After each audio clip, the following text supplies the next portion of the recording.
সন্তান কেমন করে বাবাকে বলতেই তার বস কয় ঠিক আছে একটু দাঁড়া, আমি সিসি ক্যামেরার মধ্যে একটু দেখিনি, সিসি ক্যামেরায় দেখিনি লোকটা কেডা। সন্তান সিসি ক্যামেরা অন করে তাকে দেখে ওই গেটের পাশে দাঁড়ানো পুরা মানুষটা আর কেউ নয়, এই মানুষটাই হলো তার রিক্সাওয়ালা বাবা।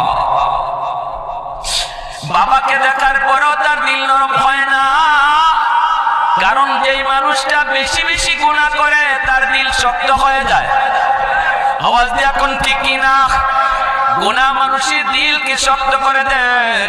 এজন্য বাবাকে দেখার পরেও সন্তানের দিলটা নরম হলো না, বরং আরো দারোয়ানকে ডাক দিয়ে বলতেছে, রে দারোয়ান নে 500 টাকা নিয়ে যা, ওই মানুষটাকে যাই বলবি আমি বড় ব্যস্ত মানুষ, দেখা করার সুযোগ নেই, অন্য সময় আসলে পরে তারে বেশি করে সাহায্য দিব।